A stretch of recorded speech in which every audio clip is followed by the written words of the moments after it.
제가 먼저 앞뒤 좌우로 함께 인사를 나누겠습니다. 기쁜 성탄입니다. 메리 크리스마스.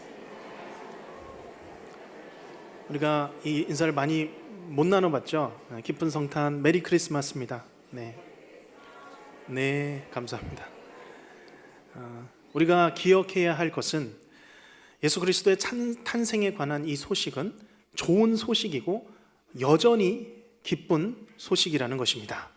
이 기쁜 소식이 무엇입니까? 바로 복음입니다. 오늘 본문에서 이 기쁜 소식 복음은 당시에 사람들이 전혀 기대하지 않았던 장소에서 전해집니다. 그것은 로마의 궁전이 아니었습니다. 성전도 회당도 아니었습니다. 그곳은 들판이었죠. 그런데 그렇게도 평범했던 들판이 역사상 가장 위대한 찬양의 장소가 됩니다. 기가 막힐 정도로 아름다운 천상의 예배 장소가 된 것입니다. 바라기는 오늘 이 예배를 통하여서 가장 아름다운 예배가 오직 하나님께 이곳에서 올려지기를 주님의 이름으로 축복합니다. 2000년 전 이 땅 위에 아기 예수로 오신 예수 그리스도께서 우리의 마음 가운데 좌정하여 계시는 줄로 믿습니다. 또한 이 자리에 영으로 임재하시는 줄로 믿습니다. 우리 예수님 이 시간 말씀으로 임재하여 주셔서 말씀 가운데 또한 우리 안에 예수로 가득 찬 예수로 충만한 예배가 되기를 주님의 이름으로 축원합니다. 오늘 말씀에서는 성탄의 소식을 듣고 찬양하며 경배한 사람들이 등장합니다. 예기치 않은 곳에서 수많은 천군 천사와 함께 하나님을 찬양한 사람들이죠. 우리 먼저 8절을 한번 읽어보겠습니다. 그 지역에 목자들이 밤에 밖에서 자기 양떼를 지키더니 아멘. 8절에 보면 이 땅에 예수님이 오신다라는 이 소식을 가장 먼저 들었던 사람들이 등장합니다. 누구입니까? 목자들이죠. 제사장들이 아닙니다. 율법학자들이 아닙니다. 서기관도 아닙니다. 들판의 목자들이었습니다.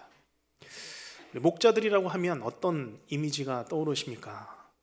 푸른 잔디밭에 하얗고 통통한 양떼들이 모여서 그 양떼들을 이렇게 거느리는 그런 어떤 낭만적인 모습을 생각할 수도 있겠습니다. 그러나 당시의 목자는 사회적으로 비천한 사람들이었습니다. 목자들이 하는 일은 양떼를 지키는 것이었죠. 대부분 가난한 사람들이었습니다. 그들은 가정을 돌볼 수가 없었겠죠. 오늘 말씀에서도 보면 밤에 그 양떼를 지키고 있었습니다. 일 자체를 그렇기 때문에 불명예스럽게 여기기도 했습니다. 일의 특성상 안식일을 제대로 지킬 수 없었고 회당에도 갈 수 없어서 그들은 종교적으로도 소외된 사람들이었습니다. 그런 신분이었기 때문에 법정에서 증인으로 서기에도 부족한 그런 사람들이었죠. 사실 오늘 이 기쁜 소식, 오랫동안 기다리던 우리 주님 오시는 가장 역사적인 사건이 일어나는 밤이 아닙니까? 그런데 이 가장 아름다운 예배가 한밤중에, 그것도 들판에서, 그것도 가장 비천했던 사람들, 이름도 없던 사람들, 그저 목자라고 표현되었던 사람들의 눈과 귀를 통하여서 성탄의 복음이 알려진 것입니다. 그런 면에서 보면 오늘 이 말씀은, 본문의 말씀은 예수 그리스도의 복음의 소식이 들려져야 하는 분명한 대상을 가르쳐주고 있습니다.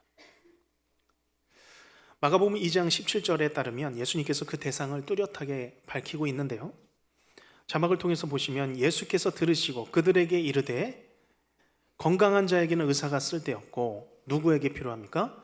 병든 자에게야 쓸데 있느니라. 나는 의인을 부르러 온 것이 아니요 누구를요? 죄인을 부르러 왔노라.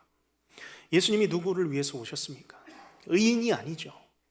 죄인을 위해서 오셨습니다. 병든 사람들을 위해서 찾아오신 것입니다. 우리 주 예수 그리스도, 이 구원의 소식은 가장 비천한 사람들에게 들려집니다. 죄로 괴로워하고 세상에서 가난과 병과 고통으로 시달린 사람들의 심령을 향한 것입니다. 또한 구약 이사야 61장 1절에서는 성탄의 소식이 알려져야 할 사람들 누군가 밝히고 있죠. 주 여호와의 영이 내게 내리셨으니 이는 여호와께서 내게 기름을 부으사. 우리 같이 읽겠습니다. 가난한 자에게 아름다운 소식을 전하게 하려 하심이라. 나를 보내사 마음이 상한 자를 고치며 포로된 자에게 자유, 갇힌 자에게 노임을 선포하며. 아멘. 누구입니까? 누구에게 들려지고 있습니까? 가난한 사람, 마음이 상한 사람, 포로된 사람, 갇혀있는 사람. 성탄의 소식, 구원자 예수 그리스도의 소식이 바로 이들에게 전해지는 것입니다. 오늘 우리의 마음 가운데 마음이 좀 어떤 일들로든 상한 가운데 있는 분이 계십니까? 낙심한 가운데 있는 분들, 사는 것에 시달려서 많은 문제들에 얽매여서 지치고 또 무너진 마음으로 이 자리에 찾아오신 분은 없습니까?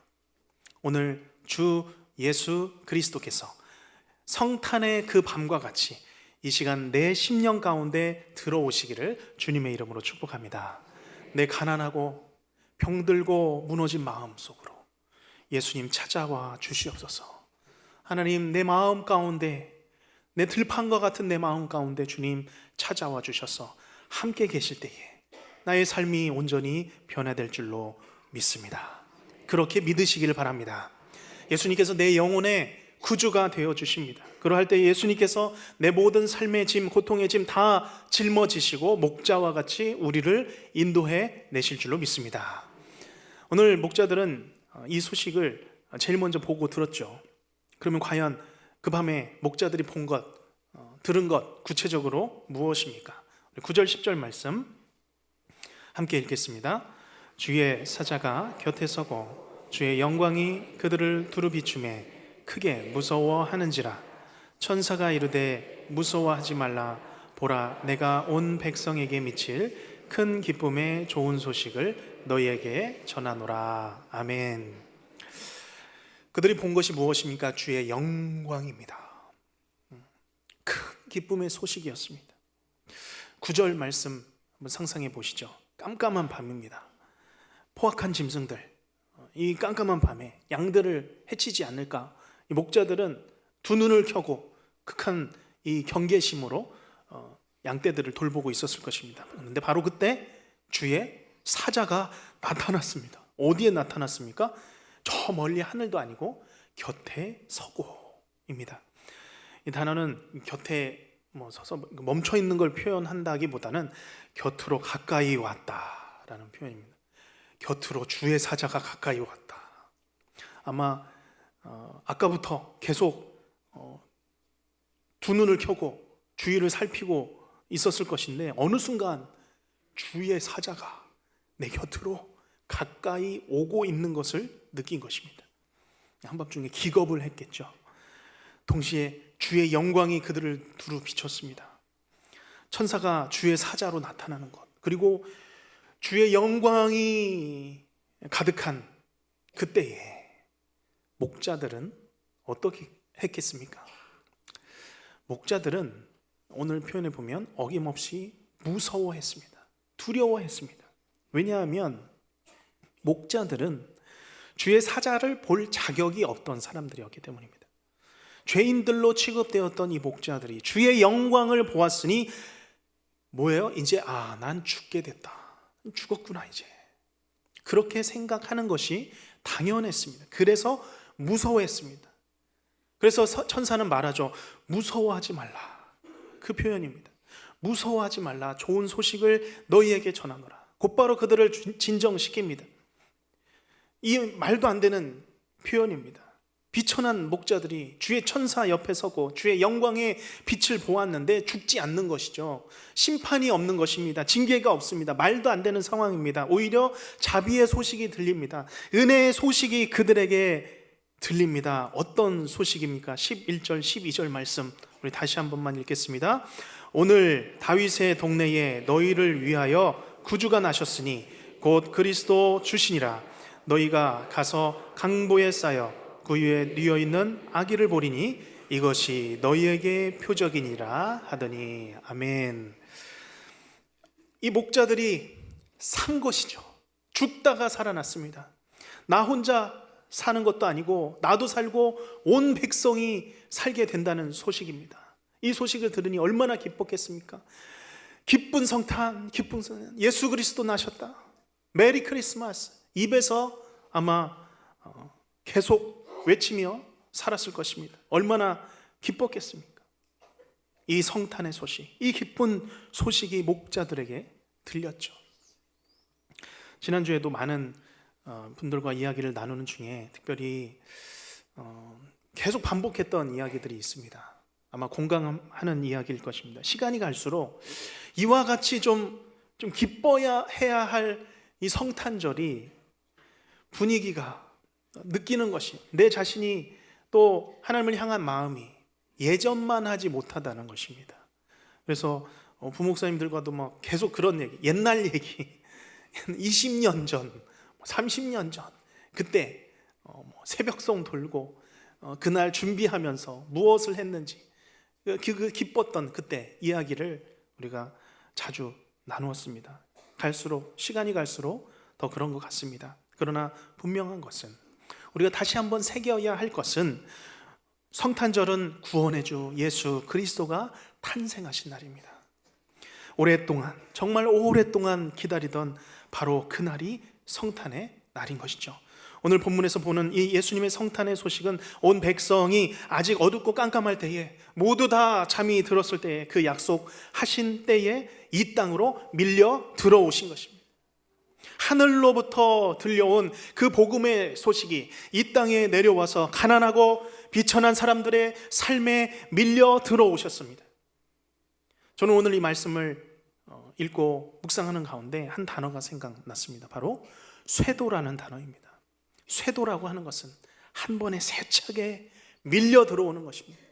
막을 수 없고 저항할 수 없을 정도로 밀려 들어오는 것이죠. 오늘 이 큰 기쁨의 소식은 협상하는 가운데 들어온 소식이 아닙니다. 조절하고 그런 소식이 아니죠. 이 밤 구원의 이 기쁜 소식은 죄악된 세상에, 죄인된 인생의 심령에, 들판과 같은 인생의 심령에 밀려 들어온 것입니다. 쇄도한 것이죠. 너희가 강보에 쌓여 구유에 뉘어 있는 아기를 너희가 보리니 이것이 너희에게 표적이니라. 오늘 이 구원의 주 예수 그리스도를 우리의 심령 가운데, 내 죄를 위하여서 이 땅에 오셔서 내 무서운 죄를 대신 지시고 죽으신 구주 예수 그리스도로 받으시기를 주님의 이름으로 축복합니다. 내 심령에, 내 인생에 쇄도해 들어오시는 예수님의 복음의 소식, 밀려 들어오시는 예수님의 그 구원의 소식을 그저 받으시기를 주님의 이름으로 축복합니다. 한 가지만 더 살펴볼 내용은 12절 끝에 이것이 너희에게 표적이니라는 말씀입니다. 사실 12절 말씀은 7절에 이미 언급했던 반복되는 내용입니다. 구유에 누워있는, 강보에 쌓여있는 아기입니다. 그 자체라기보다도 그 아기 예수 자체를 말씀하는 것입니다. 자, 그런데 이 예수님이 너희에게 무엇이라고 하는 것이죠? 표적이니라. 표적과 기적은 다릅니다. 표적은 이 사건을 경험하는 사람들이 하나님의 주권적인 역사를 경험하죠.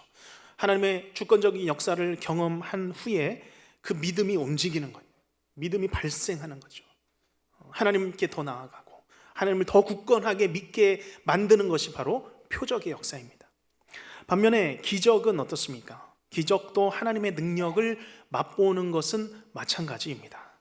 그렇지만 이 기적은 반드시 믿음을 수반하지는 않습니다. 믿음이 반드시 따라오는 것은 아니라는 것이죠. 유대인들은 예수님으로부터 수많은 기적을 보았습니다. 놀라운 일을 경험했습니다. 수많은 무리들은 말도 안 되는 예수님의 기적에 깜짝깜짝 놀랐습니다. 어떻게 이런 일이 일어날 수 있는가? 그러나 놀라기는 놀랐어도, 신기해하기는 했어도 그들의 믿음은 꿈쩍도 하지 않았습니다. 요동하지 않은 것이죠. 이게 무슨 말일까요? 아무리 우리가 위급한 일을 경험해서 그 일을 기적적으로 해결함을 받았어도 그것이 해결되면 그냥 그걸로 끝이라는 것입니다. 내가 급한 일을 당했다가 그거 해결함 받았으면, 내가 유익을 얻으면 그게 끝이라는 것입니다. 다시 제자리 신앙으로 돌아가는 것, 그것이 기적의 한계입니다. 그것이 체험의 한계입니다. 그래서 아무리 자기 삶에서 기적 같은 일을 경험한다 하더라도 신앙이 여전히 제자리인 사람들이 있습니다. 아무리 죽을 뻔하다가 살아나도 이후에 믿음에는 전혀 영향이 없는 사람들이 있습니다. 믿음으로 그 일들을 반응하지 않았기 때문입니다.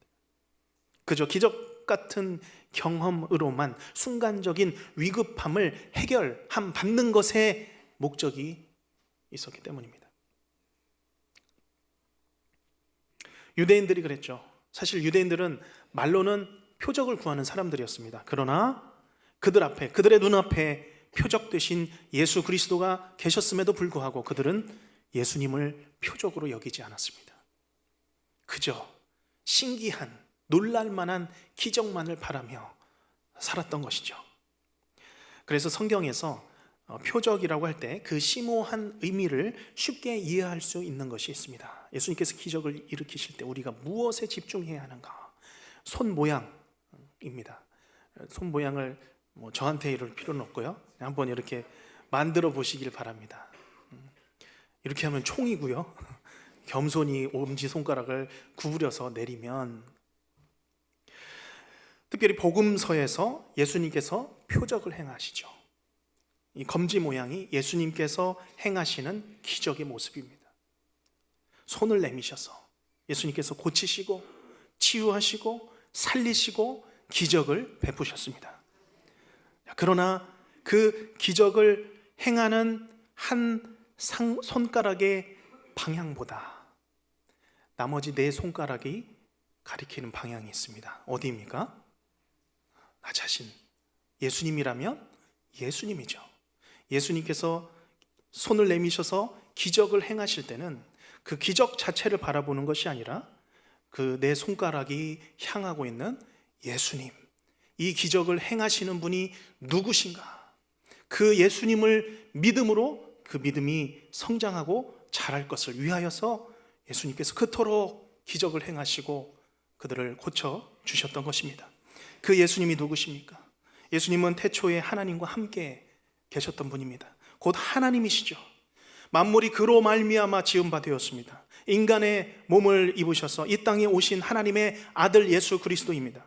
예수 그리스도를 주로 시인하며 하나님께서 그를 죽은 자 가운데서 살리신 것을 내 마음에 믿으면 구원을 얻는 줄로 믿습니다.